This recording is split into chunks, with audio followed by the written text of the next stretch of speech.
Hello, audience. My name is Dawson. His name is Justin. Hello.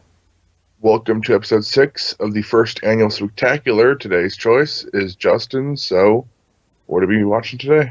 So this franchise is actually 20 years old this year. It's another one of them Halloween classics of sorts. The movie we're going to be watching this week is Scream. Another one by Wes Craven.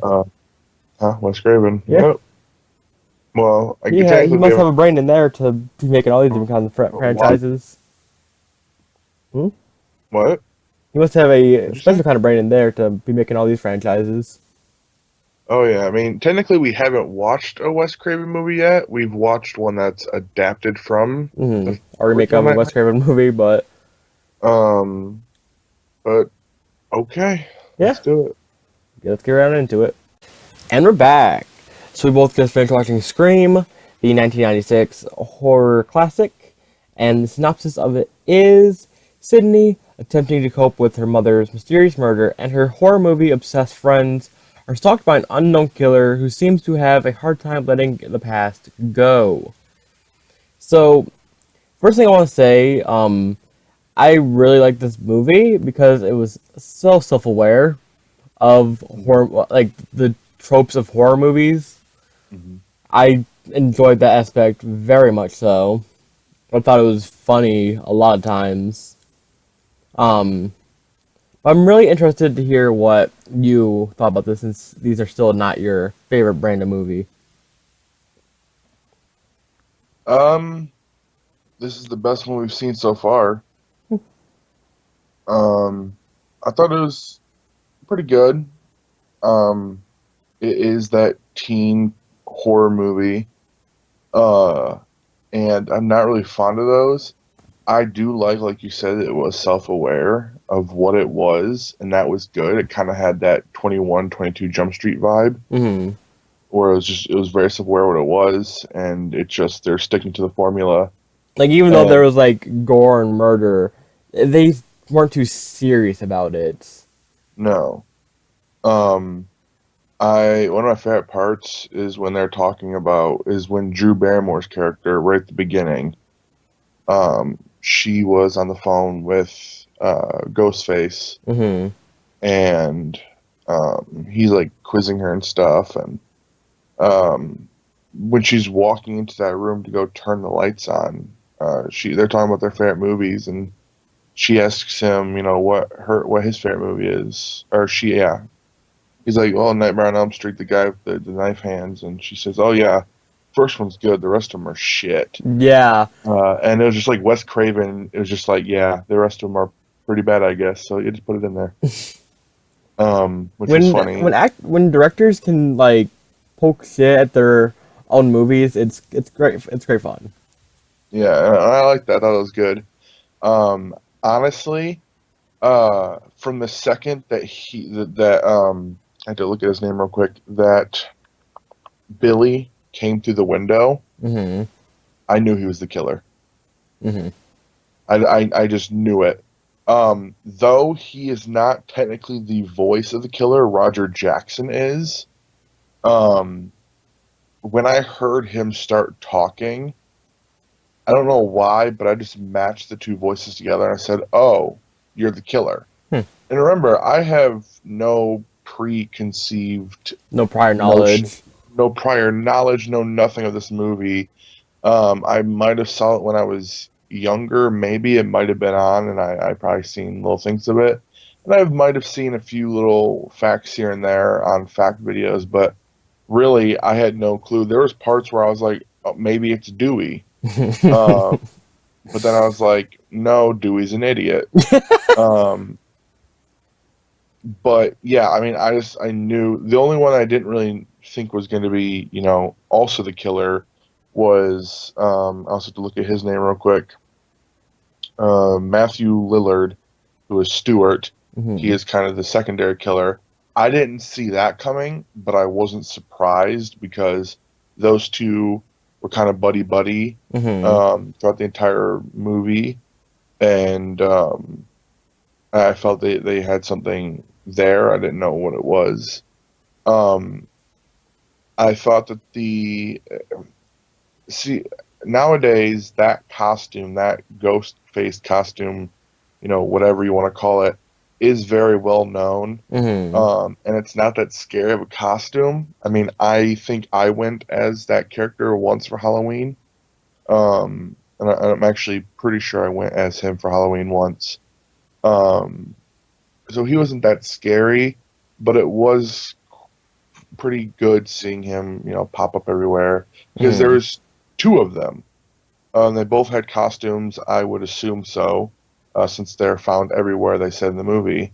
So seeing them kind of pop up here and there, they were always gone when the stuff went down. At least one of them was gone. Mm-hmm. Looking back at it now, so I assume that they both had their own costumes, or they're just really fast at changing into the one costume. Um, but yeah, I thought it was fine. I did get some laughs out of it. The this self awareness was refreshing, and it was pretty funny.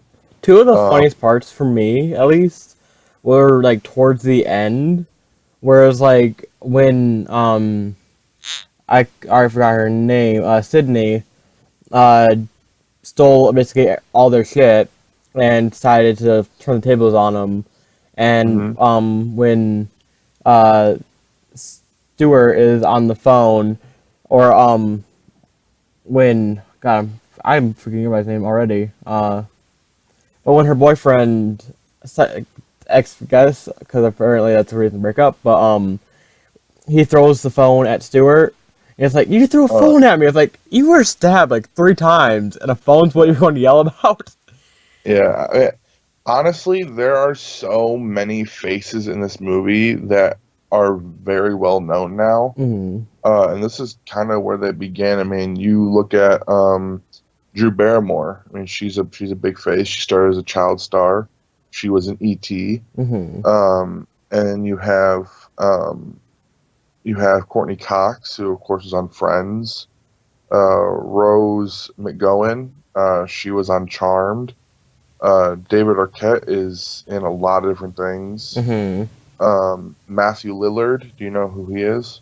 Not He off the top of was my he head. wa- he was Stewart, the guy that got the phone at the head. Mm-hmm. That's Shaggy.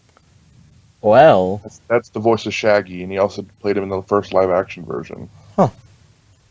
Um, he took over after the original voice of Shaggy passed away. Mm. Um, since he did such a really good job at the voice. Then also the framed killer of Sid's mom. Do you know who he was? Nope. That's Sabretooth, and Damn. he's in the sequel. So there's a lot of faces in this movie. I'm just picking them out, like, oh, there you, oh, there, hey, look at you, oh, look at you, hey, what are you doing here? And it's funny seeing, Shaggy be the killer for once, being the monster. Another part I really Um, liked was also towards the end. The one boy that was locked outside with Stewart because, of course, he didn't want to trust anybody.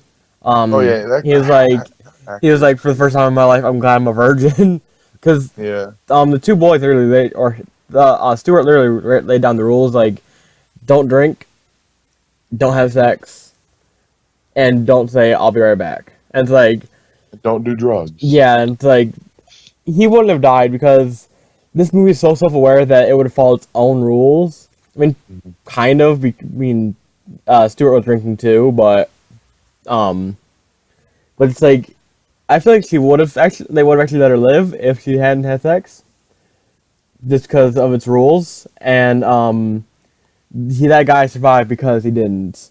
I just They found they that all incredibly survived. funny. What? She survived too, Yeah. and she's in every single iteration onward. Spoiler alert! So she never dies. Mm. She's in Scream 2, 3, and 4. Mhm. All also by Wes Craven. This Um, guy has a mind. yeah, I mean, I remember I was just watching an interview, or not an interview. I was watching something. Oh, I was watching Rooster Teeth, and Mhm. one of um, one of their employers or employees, sorry, um, Oh no! I'm completely wrong. I was watching Good Mythical Morning, and one of their crew members worked as with Wes Craven as like his assistant. Hmm. And he said that while watching Scream, like the killings and stuff, he was laughing through the entire thing. Like he had that mind where that was funny to him, Hmm. and it's a decent movie. And he was talking about like he was also in the movie. His scene got cut. In the extended cut or the cut or the extended credits, whatever they Hmm. were, bloopers, whatever they are, he's in it. But he said that while watching the cut with his daughter for the first time, Wes Craven was laughing through the entire movie, which is like it's creepy thinking about it because it's like that's kind of it's a horror comedy, Yeah. uh, but the sadistic mind of Wes Craven when people are like I mean, he also directed it, so he knows what's dying. going to happen. Oh yeah, So yeah, but that's kind of a way to laugh at it too. it's just that mind when it's just like, oh my god, that person just got gutted. That's awesome. Um, but it's funny. Hmm. Um, but yeah, he'll be missed because he did make some crazy movies with that crazy mind of his. But Hmm. any last thoughts? I just really like this movie. I agree, it is the best slasher we've seen so far. Even though there's barely any slashing, Yeah, a lot of people like got killed, but yeah, you didn't actually see like the penetration of like the knife, basically. not many times, no. I feel like you actually see like more gunshots, which there's only like two of them, than people actually getting like stabbed, like a full on shot of it. Yeah, Um, but I really did enjoy this movie. Um, it might be my favorite so far. It's kind of tied with Beetlejuice because I really enjoyed Beetlejuice, but I did really enjoy this movie too. all right. So what's your ratings? I'm going to give this movie an 8 because I think it's that good. What do you give it? I'm gonna give it a 7. Good enough. Would you recommend it? Oh, three. We'll both say we'll both say at the same time. 3, 2, 1. Yep. Yes. Cool. Cool. So that's pretty much it for us, guys. You have any final words, Dawson? Wes Craven, you'll be missed, brother. Good director. Funny guy. Definitely. So I'd like thank you all for watching. Let us know down below what do you think about the movie Scream, the franchise overall, the TV series they made I think like last year or something like that. Anything about Yeah. Scream? Let us know your thoughts on it. And that's it for us. Join us tomorrow for another Spooktacular movie. It's Dawson's My pick. choice. Yep. And we'll see y'all then. Bye.